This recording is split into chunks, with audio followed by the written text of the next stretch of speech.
The Boy Sadler by Chris Sadler. Hello all, how you diddling? Ramblin' sad rummo here, but you can call me the Boy Sadler. I'm a local, and North Norfolk's where I spend my time, pottering mostly. Hello and welcome to you. It's been a funny year.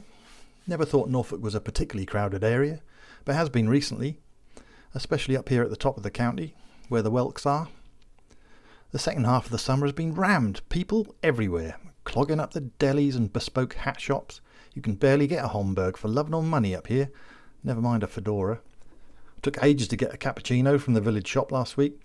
Would have got a loaf of bread and a pint of milk too, but there's no call for it anymore. And the cars. You couldn't move in Thornham for Maseratis in August. Lamborghinis and 4x4s sprawled on the grass verges like pregnant seals on Blakeney Point. People everywhere. The home counties must be empty. It's like some giant tourist-enabling colossus stomped down south, picked up Berkshire, carried it back up to the North Norfolk coast and turned it upside down, tipping out all the telegraph readers and shaking out the odd little Guardian bod here and there too, just for balance. I was stood licking a 99 by a salt marsh the other day when I heard this woman, very well dressed she was, just got out of a Bentley with a couple of kids. "Okay," she said. "Okay, the pair of you may each purchase an ice."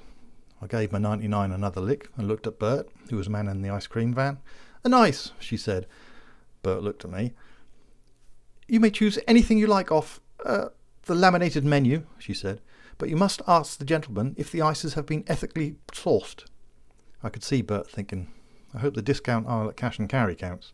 Ever professional, ever accommodating, he smiled and said, "Of course, madam."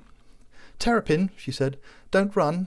Look after chlamydia. Chlamydia, stay close to Terrapin. Hold hands." And off they went, having a lovely time, clutching a wafer and a mivvy.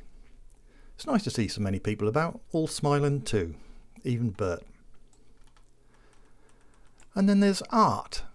There's art exhibitions everywhere. Even the stately homes have got 'em. They're massive outdoor installations showing off wonderful statues and pictures and the like, all beautifully arranged and lit.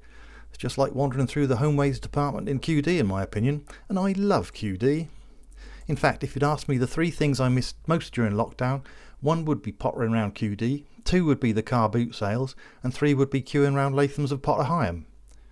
Not only is Latham's a marvellous retail establishment, piled high with unusual and discounted arcane treasures, it also has a lovely smooth name that's nice to say, Latham's of Potter Heigham. Also, if you drive over their bridge at more than 15 miles an hour, it rattles your britches and makes your tummy go funny. Actually, by the by, that reminds me when we went to Latham's a couple of years ago. I was there with my missus, Dangerous Doris. I'll tell you about her another time, because it's a long story. So anyway, there I was with Dangerous, when we came across an impressively sized discount bin strategically placed at the end of an aisle to catch the eye of the unwary shopper. It was crammed to the brim with the most ginormously massive old lady pants, in a range of delicate pastel colours, each with a fine lace trim, and all of a size that could re-dignify a camel suffering in a state of wardrobe embarrassment. 75p each, or £2 for £1. The pants, not the camel.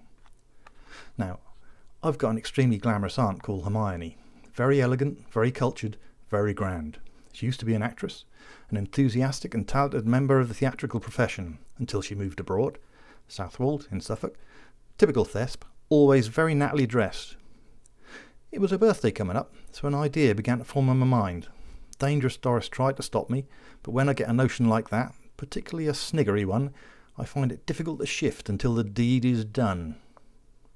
So despite Dangerous's thin-lipped protestations, I just couldn't resist it and decided to buy £1's worth for Hermione's birthday, just for a laugh.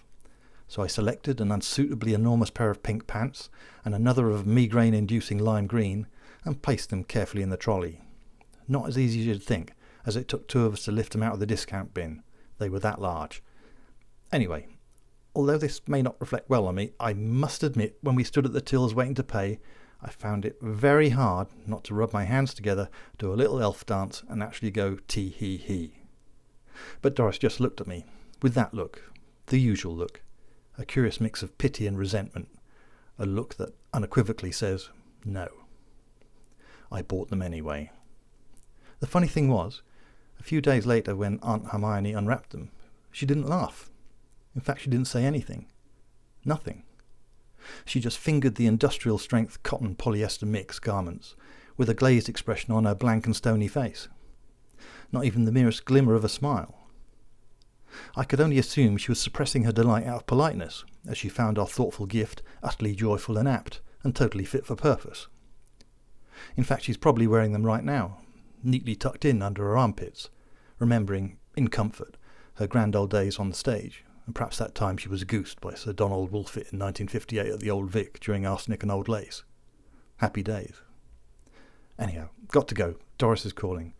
Shrieking, actually. Something I've done, I guess. Better go. So, it's cheerio from me, the boy Sadler, and hope to see you again soon for another quick ramble round my area. And a very crowded one it is too. Ciao altogether.